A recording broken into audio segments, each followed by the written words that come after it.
Sechas Bava Kamma Daf Nun Zayin is fully discussing a machlokes between Rabbi and Rabbi Yosef is what is the halachic status of a shomer aveda. It's somebody who found someone else's lost object, and until he can return it, he's responsible for it. He's holding on to it.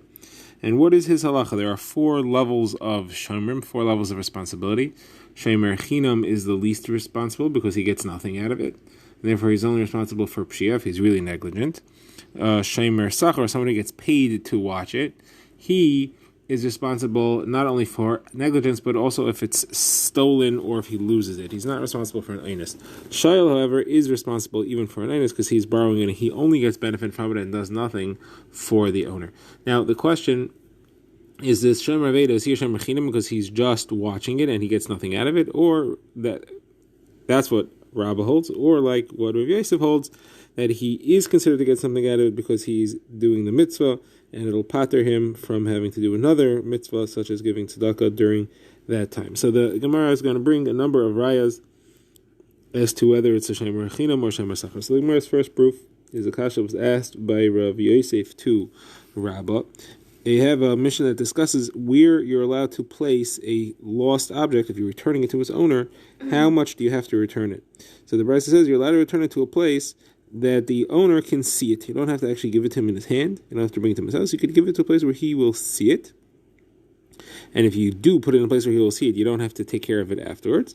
Then it says, if it's stolen or lost, you are obligated in its responsibility. So, says Rav Yosef, so obviously stolen or lost is not connected to the previous case. Stolen or lost means that you had it in your house and was stolen or lost from your house. And you see the halacha is that you're chai for that. If you're chai for stolen and lost, that's a halacha of a shomer sachar, not of a shomer chinam. Now, you know that it has to be referring to from your house because we said that if you put it back, you're not chayiv to take care of it anymore. If you put it in a place where the original owner can see it, you don't have to worry about it anymore.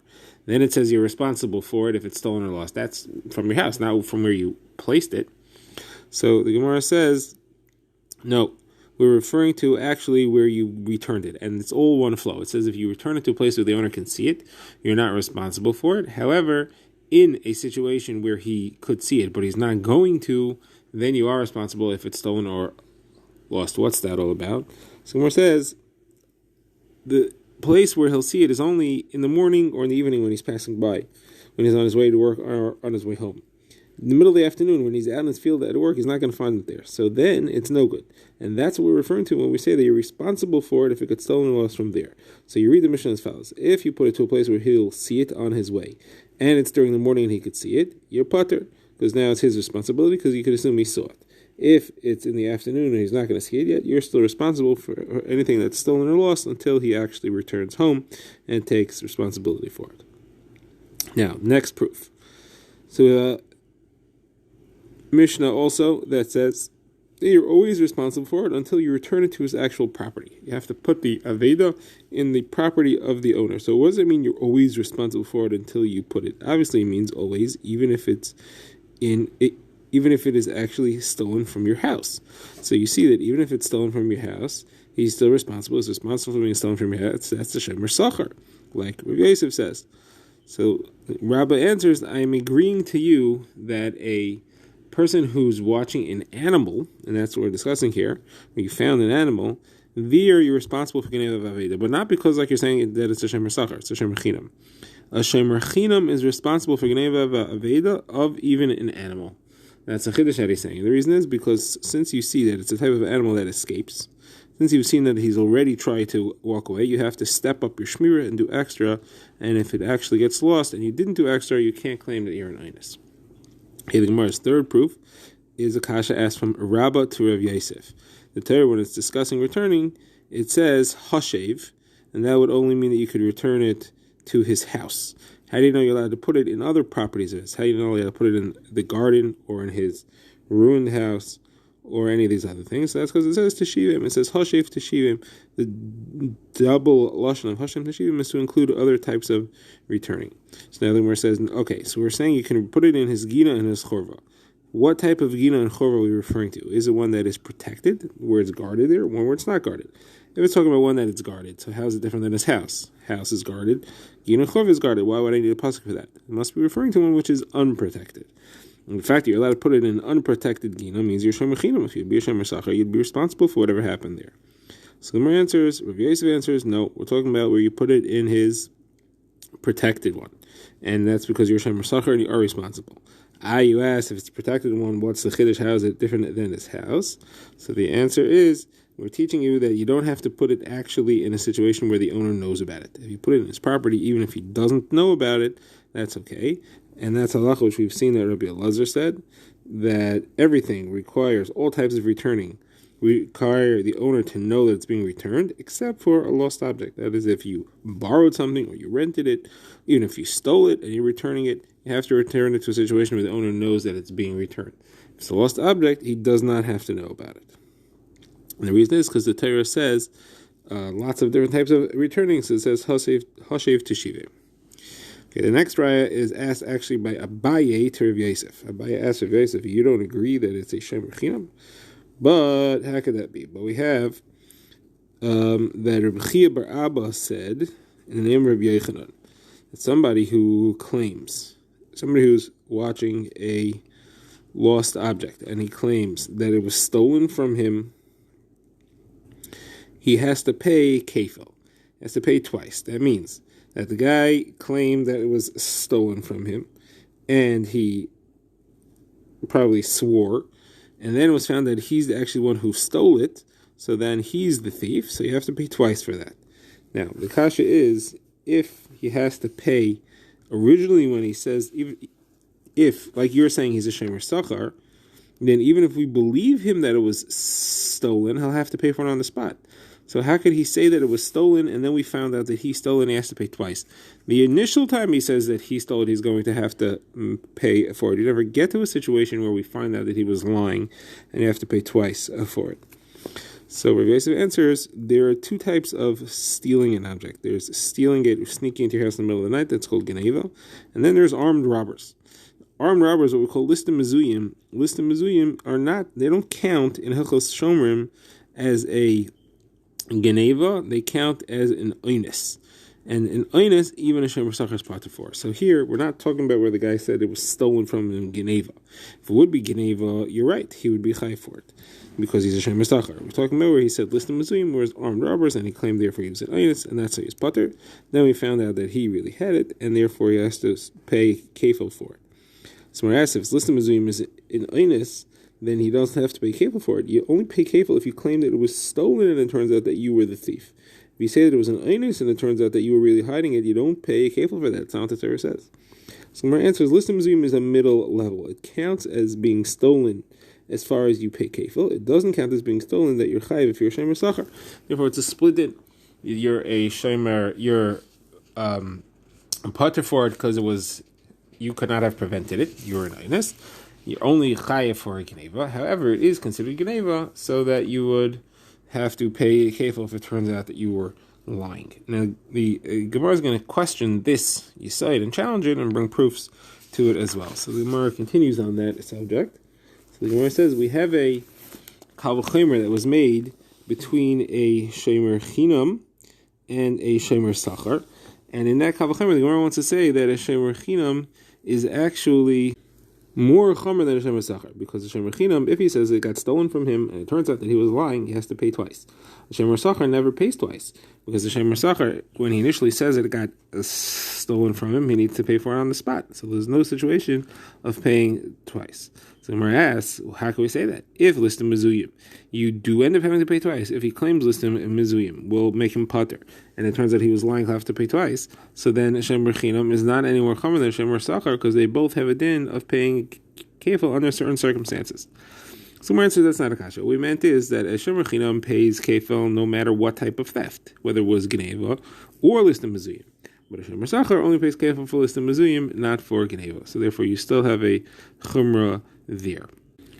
Next kasha the Gemara asks is from a kal v'chomer that we make to show that a shayil is chayav for geneva v'aveda. A shayil is a borrower. He's getting only the benefit. He has no obligation, so therefore he has the most responsibility. So the Gemara says we have a brisa that says that I can prove that he's responsible for geneva v'aveda because we know that he's responsible for einsin. It says in Nishbari Mace that if something happens to the animal ba'inus and that he gets injured, or dies, that he's chayav for that. So how do you know that he's chayav for gneva v'aveda? Kavul chaymer. If a shemer sachar is pater on einis and is chayav gneva v'aveda, a shayl is chayav einis should certainly be chayav gneva v'aveda. And the price adds, this is a kavul chaymer that has no answers. So says the Gemara, what do you mean? It's a very simple answer. Listim mezuyin is your answer. Listim mezuyin you have to pay kefil for, and therefore you see that a shemer sachar is